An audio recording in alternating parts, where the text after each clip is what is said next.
Hey CDA, and today we're playing some more Oddsparks because I kind of want to finish this game, and it looks like we're getting near the end. I actually don't know how many tiers there are. That might be about 9 or 10, I believe, but they seem to be getting relatively shorter. Now, last time I did unlock the bridge, so I actually don't know what's on this side of the island. Let me do some scouting.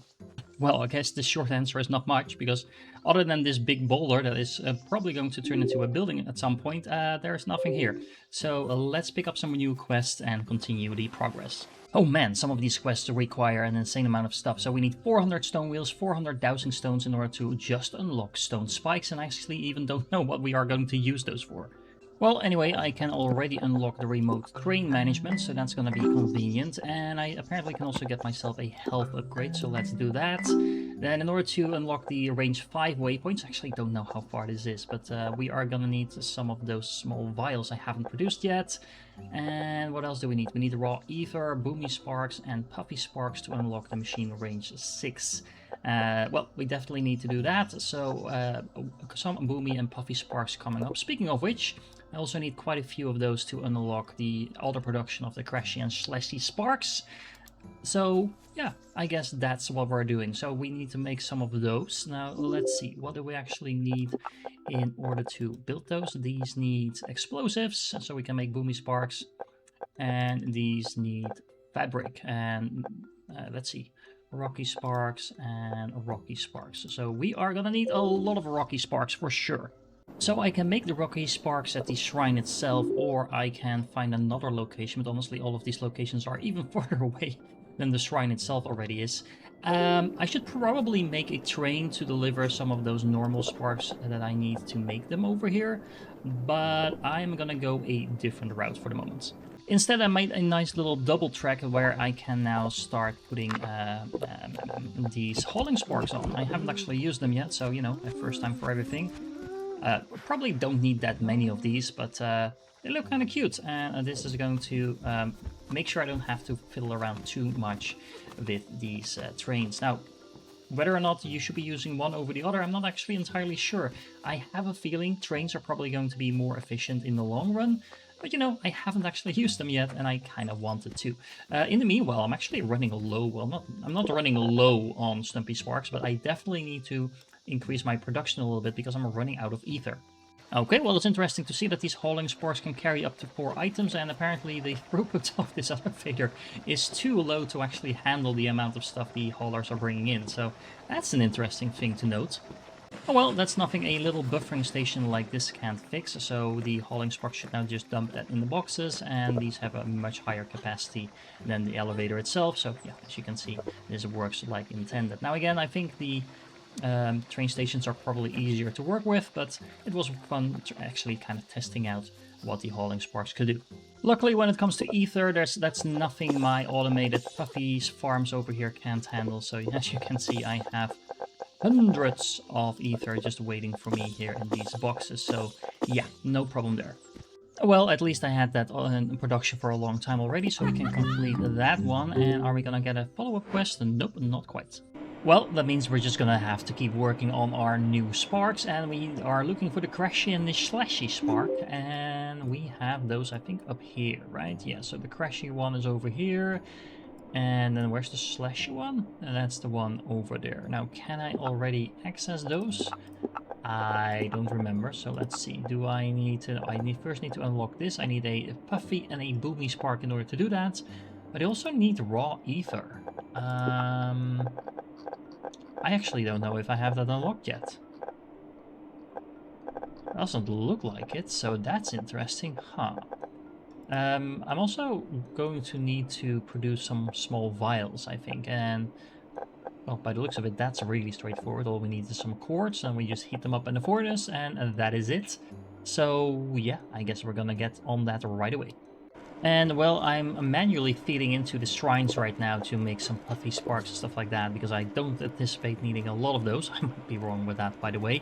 But it's honestly a lot less work than doing this manually, or setting up a train station for every one of these, but I do think I probably need a lot of those vials. Now, I have a giant rock over here that I can use to make some quartz, so I might as well just bring in some of the coal that I have over here to fuel my furnaces. And yeah, maybe we can set up a little bit of a production center over here. Well, I changed my mind actually. I went past that platform and just built it right here, because now it's right next to my waypoint, which makes it really easy to pick up whatever files I need. Let's just grab a bunch and let's teleport all the way back to my ancient waypoint, because if I'm not mistaken, this should allow me to unlock, let's see, I have some Puffy and Booby Sparks already. And if I now unlock this, I should be able to use the ancient waypoints at range 5. Now, raw ether, I cannot make just yet. That's actually interesting, because I need that in order to actually unlock the shrines, right? Yeah, so I need to figure out how to make ether. I don't have a quest for that, do I? Hold on. Quests. Maybe it's behind this quest, actually. This is one of my oldest quests. It's tier 6. What do we need to do here? Well, we need to use the Puffy Sparks and capture miasma from noxious corals. And in order to unlock this, I will need small vials. So I'm making those right now, and I need a Frowel sack. I think the Frowel was the big creature that we saw before. I actually don't remember exactly where it was, but I'm sure I can find it once more. Oh well, I found one. If I remember correctly, this went horribly wrong last time I tried it, but let's see if it's any different now. So what is this guy actually going to do? It's going to draw a deep breath. Come back. Stuns are typically a bad thing in this game. Let's send them back in. This doesn't seem too bad. Hold on. Come back again. Okay, let's just charge again from the back. It's a little tedious, but it seems to be working well enough. I only lost a couple of them.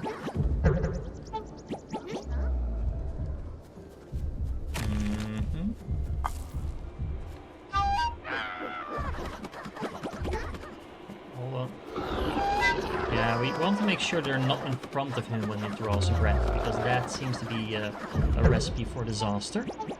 But as long as I just keep pulling them back every now and then, and I just keep running circles around him, really, it seems that we can defeat him just fine with the normal hacky slashy type of sparks. And ooh, oh my god, that's a lot of stuff, but most importantly, it's a Frowel sack, and I think we need 2 of those.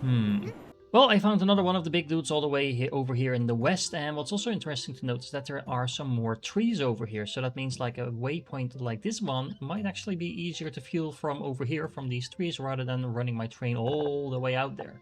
Not entirely decided yet what I'm gonna do with this, or if I'm gonna light up this ancient waypoint at all, but it's worth noting that this means we have options. Anyway, back to our vial production. Looks like we have plenty of that. How much did I need? Like 80 or so? I actually don't remember. Yeah, 80 of them and 2 Frowel sacks. I think I have 3 of those now, so let's go and unlock that. Okay, so once we get the alchemy lab up and running, we can use that miasma that we can now capture to make our own ether. So that will automate the ether production rather than having to rely on farming it from animals. Okay, that sounds like a good plan. So we need a whole bunch of miasma vials, ether shards, and then silicon tubes. Okay, well, that sounds straightforward enough. Okay, so the miasma collector needs to be built on a noxious coral. Let me check, is that the things we saw on the map before? Like these things? Yeah, okay. Okay, so where's the closest ones that we have? We have one over here that is in an open area by the looks of it, so that might be convenient. Alternatively, we could go in this direction, although that does seem to be a little farther off. We do need to explore in that direction anyway. But yeah, there's an ancient waypoint here as well, so I think I'm gonna go for that one. Okay, so here we go. We have that location. Now, I was just wondering if the cloud would disappear once I started to build my building on top of it, but the answer is yes. Okay, so we do need to transport our small vials over here in order for this to actually do something. The miasma automatically gets inserted, so that's nice. Okay, so then I guess I know what to do. I need to make an offshoot of this particular route, and yeah, that's all there is to it.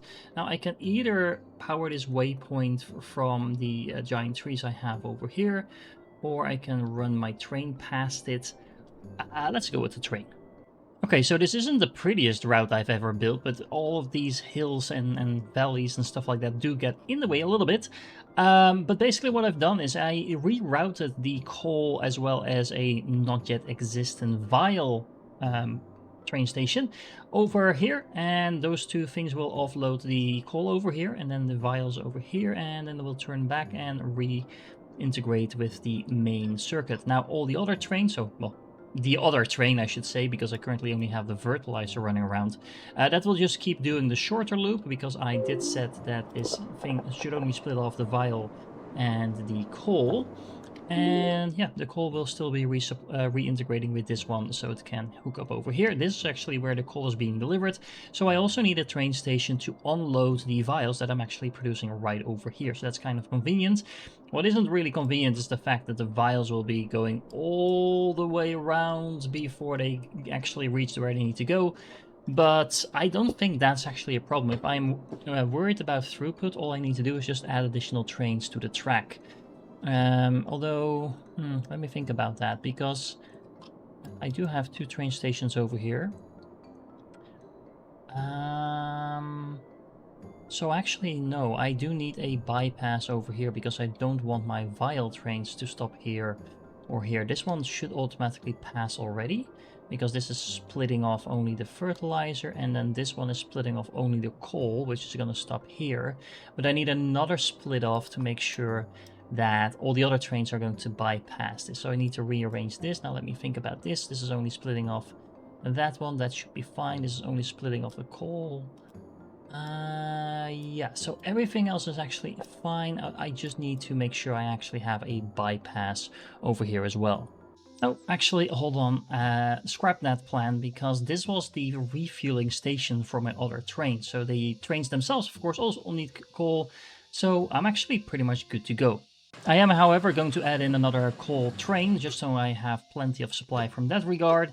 And now it's up to me to just build another station to make sure I have the vial supply that is going to go all the way up here. Nothing too fancy here. I just did a small little detour that reintegrates once more, and then I also added in another one of these furnaces just to increase our vial production a little bit. Now I'm producing 11 per minute. Not sure if that's going to be enough, but I don't think we're going to need a massive high volume production for anything at this point. It just doesn't feel the game that requires you to do that. Well, this is the problem. I now have the vials being transported to my miasma collector, but whenever it overflows, it seems to be producing these clouds again. And this is going to be a problem, because I'm not sure if I will be able to have enough income and output to manage that. So it's just kind of annoying. So I'm actually wondering, is this where I use my puffy sparks? I wonder if they're immune to that. I only have 9 of them. Okay. Not sure how fast this is going to be producing. 11 per minute, that's a fair amount. Yeah, okay, so the puffy sparks just run right through that stuff. Okay, so I guess I'm gonna have a use for these guys after all. So that's actually kind of okay. Let's put a whole bunch more over here. Let's put one more over here, and then the rest can carry in the vials. And yeah, right now I'm just tossing them away. How much do I actually get for that? 9 points, that's kind of nice. Okay, but anyway, I don't want to throw them away. I need these vials to actually do useful stuff. For example, if I remember correctly, I think I need one of them to unlock this over here. Yeah, actually, no, I need raw ether. Is that what we're producing here? Actually, don't know. No, this is just a miasma vial. Okay, so how do I produce miasma? And by miasma, of course, I mean the actual ether. But yeah, that's where this quest came in. So we need 300 of those vials, actually, along with just some shards and tubes, and then we're good to go. And while I'm waiting for those little vials to fill up, I'm actually doing some exploring, and I noticed that there's a ton of enemies all around the edges of the map. For example, here in the fields, there are tons and tons of field bunnies, so these are not particularly threatening. But there's the equivalent of pretty much every other enemy in the game. This one seems to be stuck on the floor, by the way. Every other enemy of the game as well. There's like whole bunches of those rocky dudes over here. There was a whole bunch of those evil penguins.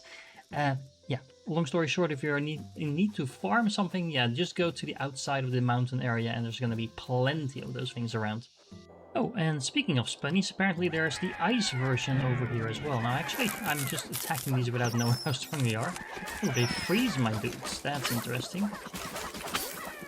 And I need to cut them out. Okay, you can wait for it to thaw, use fire, or simply attack the ice block to unfreeze the spark. That's interesting. I'm also guessing that this is one of the areas we need to go next, considering I have all kinds of quests. Well, at least one of them. Where is it? There it is. That requires me to have frozen logs and frozen stones along with the ether that we hopefully will soon be able to produce. So, yeah, makes sense that that would be up north. Well, sort of to the northwest, I guess. Also, it's in the opposite direction where the other quest was sending me. But all in all, yeah, it's going to be fun doing some more exploring. How large is this map? Actually, just noticed that we are kind of on the edges of the map when it comes to the east and the west side, but there's a whole bunch to the north, assuming this is actually how far up that map goes. Okay, well, I got kind of curious and just went straight north, and it seems that I run into some permafrost over here that has a loot table. So this suggests that we will be able to actually get through this at some point, but I'm guessing that's going to be the focus of the next tier of quests. Anyway, my little exploration trip was more than enough to produce the vials I needed, so we can now turn in the alchemy quest, and that means we can start to produce some raw ether and distill raw ether into normal ether as well. Now this is going to be interesting because will this actually allow me to fully automate the ether shards? I'm not entirely sure.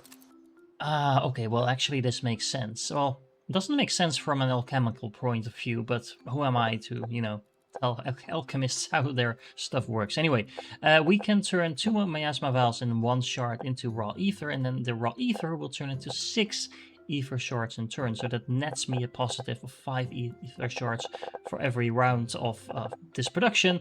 All I need to do is make sure we have miasma vials coming in, but that does mean we now have an infinite source of ether by doing this.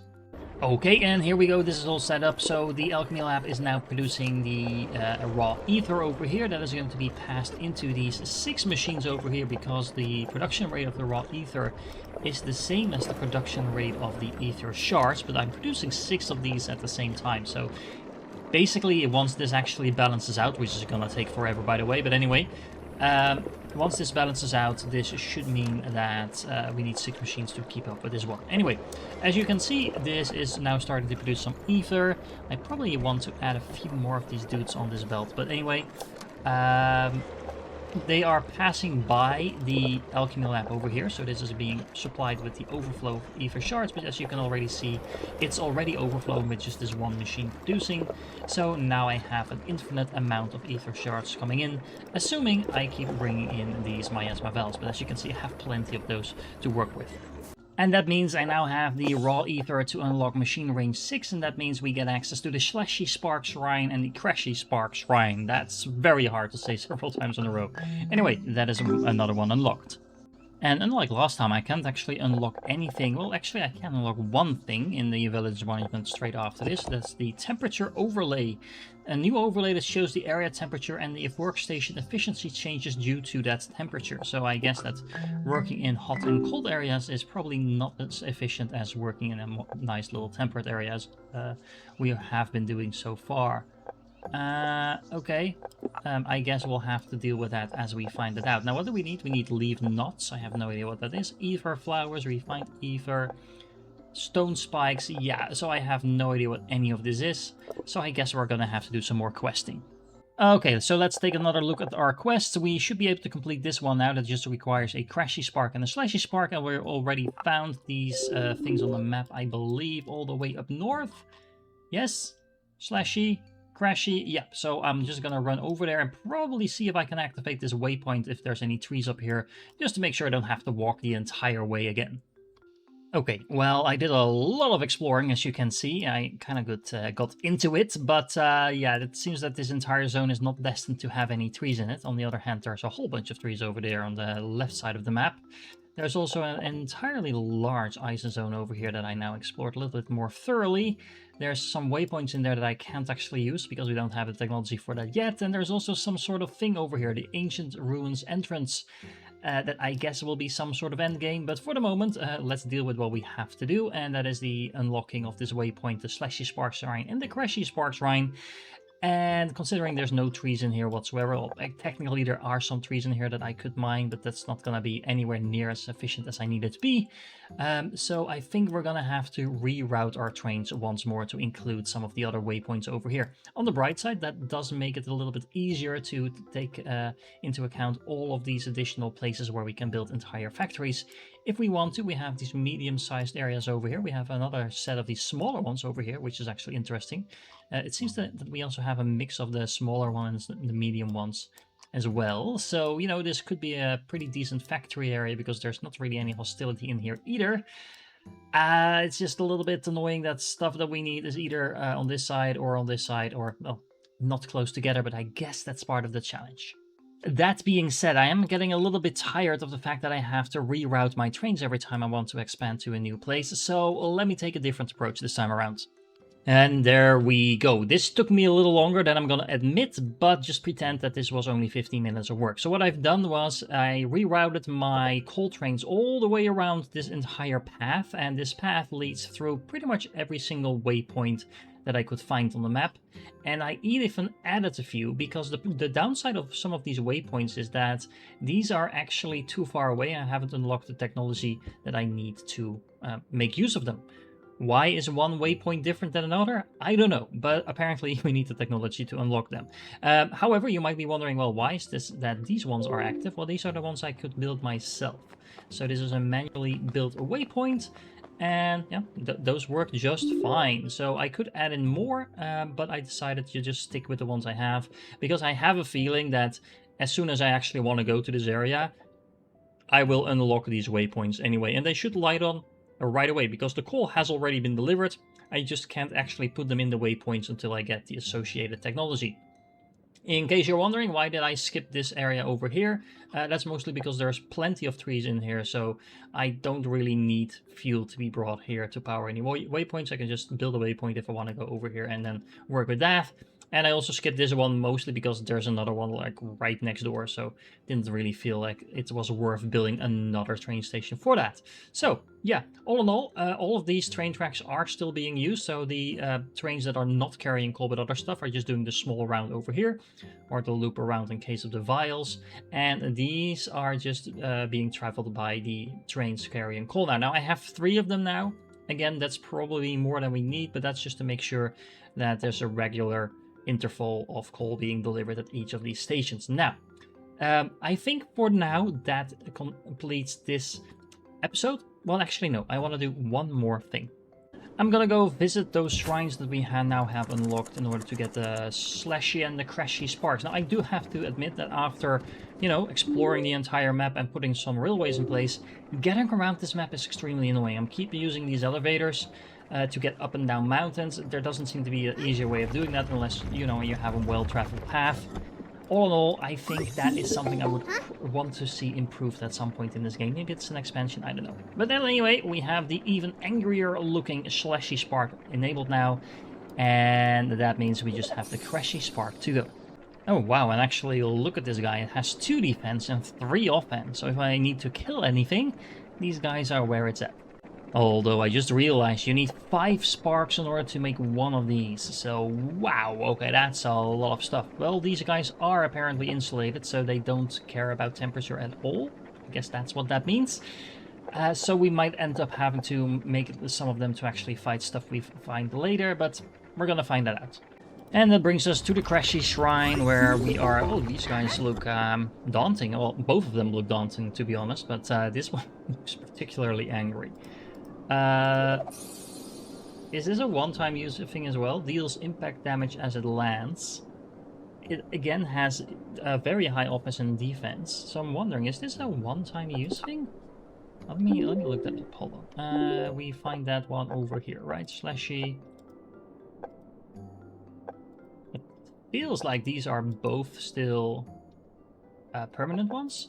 because the boomy one says specifically a 1-use special spark, and the crashy one, which is made out of boomermangs, along with some stone spikes, doesn't say that. So apparently we have a very offensive cutting one, so this is a very good fighter, and then we have someone with pretty much the same stats that just does a different type of damage. Huh, interesting. So recipe modifier, optimal temperature, insulated. So we get recipe modifiers for all kinds of temperatures now? Huh, that's interesting. Oh well, anyway, this means we can turn in the quest that we had for this Mountain Spark R&D. This should, I think, complete all the mountain ones we need. So I have a feeling we're gonna be going to either the Volcano Zone or the Ice Zone next. Let me see. So what do we need to do?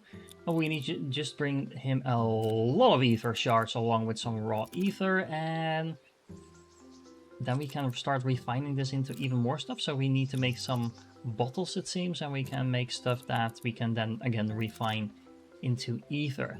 What am I gonna do with all of those ether? I have no idea, but you will just have to join me in the next episode where we're going to find exactly that out. Okay, once again, if you're still here, you're awesome, and I hope to catch you in the next one.